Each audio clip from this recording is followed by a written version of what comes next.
विद्यार्थियों नमस्कार सभी को स्वागत है आप सभी का एक और नई वीडियो के अंदर। तो आज हम आपके लिए फिर से लेकर आए हैं आरसीईटी एग्जाम से संबंधित इंपॉर्टेंट क्वेश्चंस के बारे में। तो अभी आरसीईटी का जो एग्जाम है वो 22 दिसंबर को होने वाला है, यानी मात्र एक दिन इसके अंदर शेष बचा है।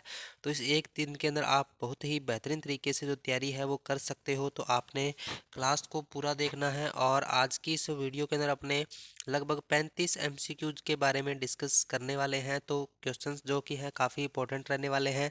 और साथ ही साथ अगर आप अपनी तैयारी को परखना चाहते हो तो इस वीडियो के डिस्क्रिप्शन में आपको एक ग्रुप का लिंक मिल जाएगा, उस ग्रुप को आप ज्वाइन कर लेना, जिसके अंदर मैं एक मॉडल टेस्ट पेपर जो कि आरसीईटी एग्ज़ाम से संबंधित है, यानी वो आपको इस ग्रुप के अंदर भेज दूंगा, जिसके साथ में ओएमआर भी अटैच होगी, जिससे कि आप उस मॉडल पेपर को हल करके देख सकते हो। ओएमआर शीट का जो सैंपल है वो आप चेक कर सकते हो कि किस तरीके से ओएमआर शीट आने वाली है और आपको उसको किस तरीके से भरना है।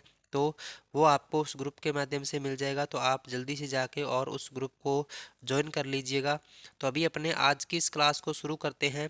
तो आज का जो अपना फर्स्ट क्वेश्चन है, जंक ईमेल को कहा जाता है। जंक ईमेल को क्या कहा जाता है? तो ये आपको बताना है।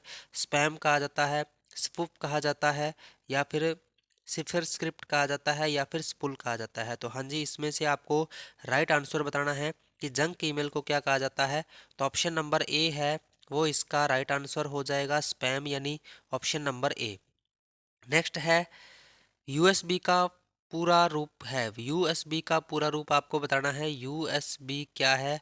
तो यूएसबी एक पोर्ट भी होता है और एक केबल भी होती है। यूएसबी एक पोर्ट और एक केबल होती है। तो यानी यूएसबी की फुल फॉर्म आपको बतानी है क्या है। तो इसका जो राइट आंसर है आपका वो हो जाएगा यूनिवर्सल सीरियल बस, यानी यूएसबी की फुल फॉर्म क्या हो जाएगी? यूनिवर्सल सीरियल बस हो जाएगी। ऑप्शन नंबर ए इसका राइट आंसर हो जाएगा। और क्लास में जो भी स्टूडेंट्स अभी जुड़े हुए हैं, क्लास को एक बार शेयर कर दीजिए, ताकि जिन विद्यार्थियों का आरसीईटी का एग्ज़ाम यानी कल 22 दिसंबर को होने वाला है, उनको इस वीडियो से हेल्प मिल सके। तो क्लास को एक बार शेयर कर दीजिए। उसके बाद नेक्स्ट है, टीबी, केबी, जीबी, एमबी मेमोरी की इकाइयों को आरोही क्रम में आपको व्यवस्थित करना है। आरोही क्रम में यानी छोटे से बड़े की ओर, छोटे से बड़े की ओर आपको इनको व्यवस्थित करना है। तो मेमोरी की जो सबसे छोटी इकाई होती है वो केबी होती है, उसके बाद एमबी आता है, फिर जीबी आता है और फिर टीबी आता है। तो इसका राइट आंसर आपका हो जाएगा केबी, एमबी, जीबी और टीबी। ठीक है, तो ये इसका राइट आंसर हो जाएगा ऑप्शन नंबर सी, यानी आरोही क्रम में। और अगर अवरोही क्रम में पूछा जाए तो टीबी, जीबी, एमबी और केबी हो जाएगा। तो इस प्रकार से एग्जाम में क्वेश्चन है वो काफ़ी बार पूछा जाता है, तो ये आपने इसके बारे में ध्यान रखना है। नेक्स्ट है, कॉम्पैक्ट डिस्क रिकॉर्डेबल सीडीआर एक खालिस्तान है। सीडीआर जो है वो यानी एक क्या है, तो ये आपको बताना है। हाँ जी, सीडीआर का यानी क्या है, एक कॉम्पैक्ट डिस्क रिकॉर्डेबल सीडीआर क्या है, तो ये आपको बताना है। तो इसका राइट आंसर आपका हो जाएगा right once read many. Right once read many इसका राइट आंसर है वो हो जाएगा option number D. Option number D है वो इसका राइट आंसर हो जाएगा। नेक्स्ट है, खालिस्तान एनिमेशन जैसे प्रभाव है जो तब होते हैं जब आप MS power point 2010 slide show के दौरान एक स्लाइड से दूसरी स्लाइड पर जाते हैं। यानी कौन सा एक एनिमेशन जैसे प्रभाव है जो तब होते हैं जब आप एमएस पावर पॉइंट 2010 में स्लाइड शो के दौरान एक स्लाइड से दूसरी स्लाइड पर जाते हैं। तो कौन से होते हैं? कंट्रोल इफेक्ट होता है, बार ग्राफ होता है, स्लाइड ट्रांजिशन होता है, स्लाइड बैकग्राउंड होता है। तो इसमें से आपको राइट आंसर बताना है। ऑप्शन नंबर सी इसका राइट आंसर हो जाएगा, स्लाइड ट्रांजिशन। स्लाइड ट्रांजिशन जो है वो इसका राइट आंसर हो जाएगा, ऑप्शन नंबर सी। नेक्स्ट है, एमएस एक्सेल 2010 में सेल एड्रेस का सही उदाहरण क्या है? एमएस एक्सेल 2010 में सेल एड्रेस का सही उदाहरण क्या है? तो यानी सेल का जो एड्रेस होता है उसका यानी ये सही उदाहरण आपको बताना है। एक्सेल में जो सेल होते हैं इनका प्रत्येक सेल का एक एड्रेस होता है, और वो एड्रेस कैसे बनता है, उसमें पहले अल्फ़ाबेट आता है और उसके बाद यानी कोई भी न्यूमेरिक एक यानी अंक है तो वो आ सकता है। तो इस तरीके से इसका जो राइट आंसर है आपका वो हो जाएगा option number B. Option number B है वो इसका राइट आंसर है वो हो जाएगा। नेक्स्ट है, यूआरएल का एक मान्य उदाहरण है। यूआरएल की यानी फुल फॉर्म क्या होती है? सबसे पहले यूआरएल की फुल फॉर्म होती है यूनिफॉर्म रिसोर्स लोकेटर। यूआरएल की फुल फॉर्म हो जाएगी यूनिफॉर्म रिसोर्स लोकेटर। और यूआरएल का एक मान्य उदाहरण आपको बताना है क्या है? तो यूआरएल का एक मान्य उदाहरण है जो हो जाएगा option number C, www.vmou.ac.in QCA, यानी यूआरएल का एक मान्य उदाहरण है। ऑप्शन नंबर सी इसका राइट आंसर हो जाएगा। नेक्स्ट है, निम्न में से कौन सा एप्लीकेशन सॉफ्टवेयर नहीं है? निम्न में से कौन सा एप्लीकेशन सॉफ्टवेयर नहीं है? तो विंडो एक्सपी नहीं है, वीएलसी मीडिया प्लेयर नहीं है, एडोब रीडर नहीं है, या फिर फोटोशॉप नहीं है। तो कौन सा एप्लीकेशन सॉफ्टवेयर नहीं है? तो ऑप्शन नंबर ए इसका राइट आंसर हो जाएगा विंडो एक्सपी। विंडो एक्सपी जो है वो एक ऑपरेटिंग सिस्टम होता है, न कि एक एप्लीकेशन सॉफ्टवेयर होता है, यानी ऑप्शन नंबर ए इसका राइट आंसर हो जाएगा। नेक्स्ट है, ईमेल क्लाइंट में इनबॉक्स, ईमेल क्लाइंट के अंदर इनबॉक्स क्या है? तो ये आपको बताना है। ऑप्शन नंबर ए है एक स्थान जहां भेजे गए ईमेल को रखा जाता है। बी नंबर ऑप्शन है एक स्थान जहां अवांछित ईमेल रखा जाता है। और सी नंबर ऑप्शन एक स्थान जहां हटाया गया ईमेल को रखा जाता है। और डी नंबर ऑप्शन इनमें से कोई नहीं है। तो ईमेल क्लाइंट में इनबॉक्स क्या है? तो ये आपको बताना है। तो यानी इसका राइट आंसर आपका हो जाएगा इनमें से कोई नहीं, क्योंकि इनबॉक्स में क्या होता है? वह स्थान होता है जहां पर प्राप्त किए गए ईमेल को रखा जाता है। तो अभी ये ऑप्शन इसके अंदर नहीं है। ऑप्शन नंबर डी है वो इसका राइट आंसर हो जाएगा। और मोस्ट इंपॉर्टेंट क्वेश्चन है, यानी ईमेल से संबंधित यानी क्वेश्चन जो कि एग्जाम में पूछा ही पूछा जाता है। तो यानी काफ़ी इंपॉर्टेंट क्वेश्चन रहता है, लगभग एग्जाम के अंदर पूछा जाता है। ऑप्शन नंबर डी अभी इसका राइट आंसर हो जाएगा। नेक्स्ट है, निम्नलिखित में से सबसे उपयुक्त विकल्प चुनिए। सबसे उपयुक्त विकल्प आपको चुनना है कौन सा है? तो ऑप्शन नंबर ए, इलेक्ट्रॉनिक भुगतान प्रणाली में डेबिट कार्ड और क्रेडिट कार्ड का उपयोग किया जा सकता है। बी नंबर ऑप्शन है ओएमआर का पूरा रूप ओनली मैग्नेटिक रीडर है। और C number option Skype system software का एक उदाहरण है। और डी नंबर ऑप्शन प्रिंटर की आउटपुट गुणवत्ता हर्ट्ज में मापी जाती है। तो सबसे उपयुक्त विकल्प आपको चुनना है। तो इसमें सबसे उपयुक्त विकल्प कौन सा हो जाएगा? इलेक्ट्रॉनिक भुगतान प्रणाली में डेबिट कार्ड और क्रेडिट कार्ड का उपयोग किया जा सकता है, यानी ऑप्शन नंबर ए इसका राइट आंसर हो जाएगा, ऑप्शन नंबर ए। नेक्स्ट है, एम एस एक्सेल 2010 में सबसे ऊपर बाईं ओर वाले सेल का पता। एम एस एक्सेल 2010 में सबसे ऊपर बाईं ओर वाले सेल का पता क्या है? A1 है, www.vmou.ac.in है, या AZ है, या फिर 1A है। तो इसका राइट आंसर आपका हो जाएगा A1। A1 जो है वो सबसे ऊपर वाले बाईं सेल का पता है। और इसको क्या बोला जाता है? इसको होम सेल भी बोला जाता है। तो ये भी आपने ध्यान रखना है, इसको होम सेल बोला जाता है। ऑप्शन नंबर ए इसका राइट आंसर हो जाएगा। नेक्स्ट है, खालिस्तान एमएस एक्सेल 2010 में एक टूल है जो एक अज्ञात मान की गणना करने के उद्देश्य से पीछे काम करता है। यानी कौन सा एमएस एक्सेल 2010 में एक टूल है जो अज्ञात मान की गणना करने के उद्देश्य के पीछे काम करता है? तो बूलियन ऑपरेटर है, मेल मर्ज है, गोलसिक है, या फिर बुकमार्क है। तो एमएस एक्सेल में कौन सा फंक्शन है? तो इसका राइट आंसर आपका हो जाएगा ऑप्शन नंबर सी, यानी गोलसिक। ऑप्शन नंबर सी है वो इसका राइट आंसर हो जाएगा। नेक्स्ट है, ओटीपी का उपयोग सुरक्षित ऑनलाइन लेनदेन के लिए अतिरिक्त सुरक्षा सुविधाओं में से एक के रूप में किया जाता है। ओटीपी का पूर्ण रूप क्या है? ओटीपी का पूर्ण रूप आपको बताना है क्या है? ओनली टाइम पीरियड है, वन टाइम पीरियड है, वन टाइम पासवर्ड है, या फिर ओनली टाइम पासवर्ड है। तो ओटीपी की फुल फॉर्म क्या होती है? ओटीपी की फुल फॉर्म होती है वन टाइम पासवर्ड, यानी ऑप्शन नंबर सी है वो इसका राइट आंसर हो जाएगा, option number C, one time password. Next है, यदि कोई कंपनी ब्रोशर के प्रत्येक पृष्ठ के नीचे अपनी कंपनी का नाम और लोगो शामिल करना चाहती है तो क्या उपयोग किया जाना चाहिए? यानी अगर कोई कंपनी है जो यानी अपने प्रत्येक ब्रोशर के प्रत्येक पृष्ठ के नीचे यानी अगर कोई लोगो या कोई नाम या कंपनी का पता वगैरह ऐड करना चाहती है तो उसके लिए क्या उपयोग कर सकते हैं?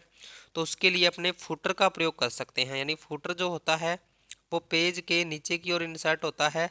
तो फुटर इसका राइट आंसर हो जाएगा। फुटर की सहायता से कोई कंपनी जो है वो अपने ब्रोशर के नीचे यानी कंपनी का लोगो और अपने जो प्रत्येक कंपनी का नाम वगैरह है वो ऐड कर सकती हैं। तो ऑप्शन नंबर सी इसका राइट आंसर हो जाएगा।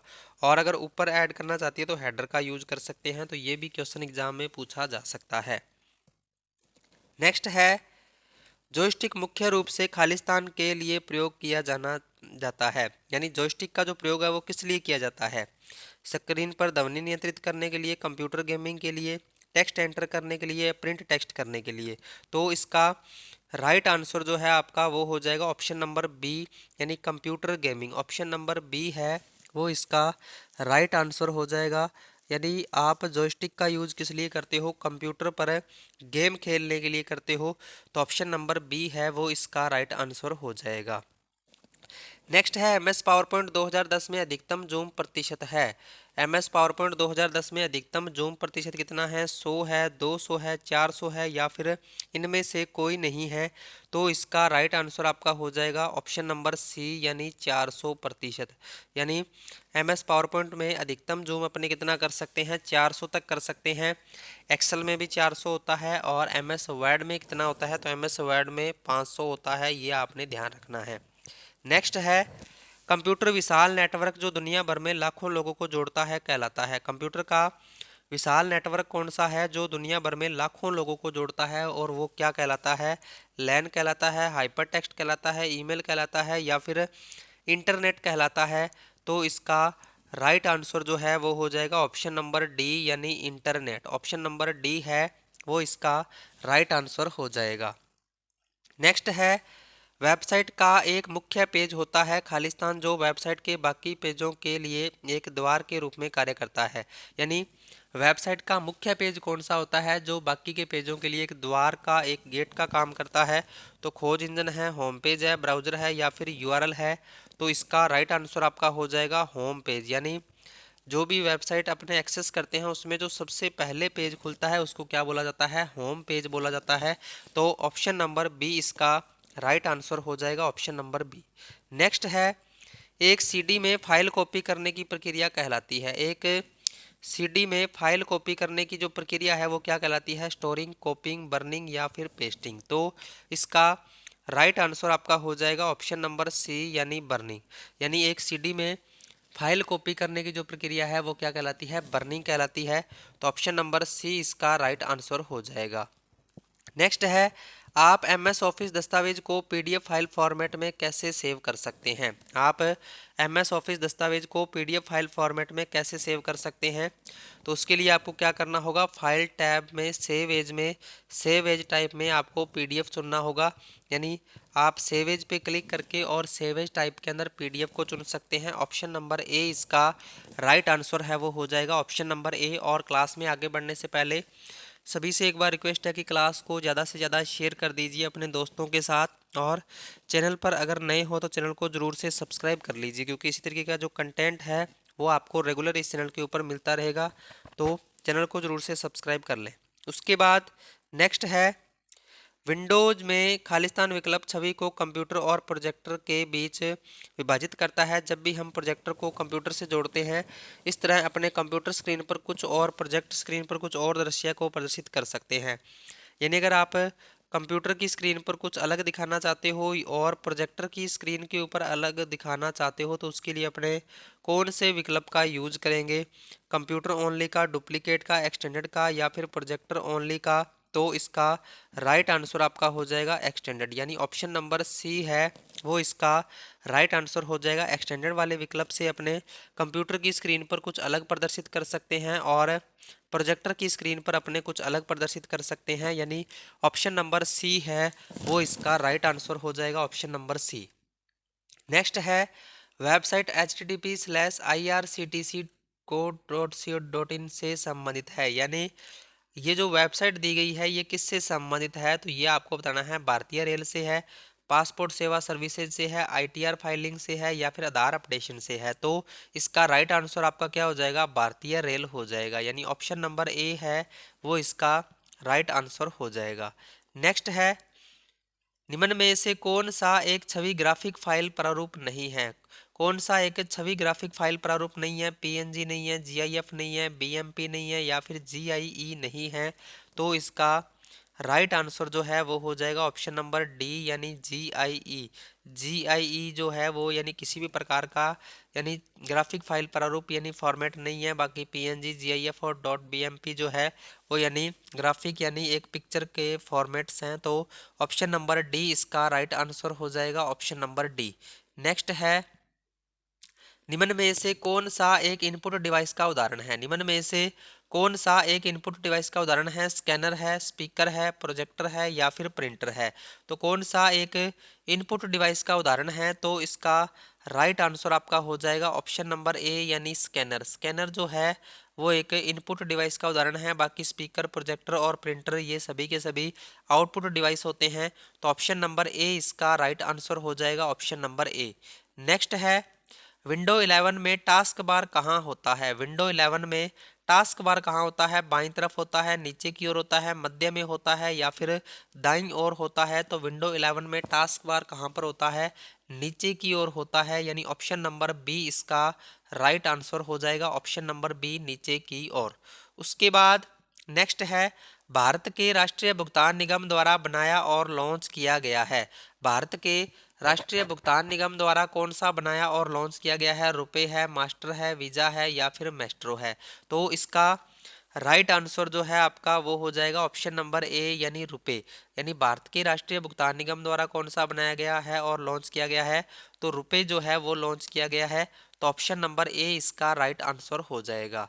नेक्स्ट है, वर्डपैड को खोलने के लिए कमांड उपयोग किया जाता है। वर्डपैड को खोलने के लिए अपने कौन सी कमांड का उपयोग किया जाता है? विंडो आर का, विंडो पी का, विंडो डब्ल्यू का या फिर विंडो डी का? तो वर्डपैड खोलने के लिए अपने यानी रनबॉक्स को ओपन करना पड़ता है। रनबॉक्स को ओपन करने की शॉर्टकट की क्या होती है?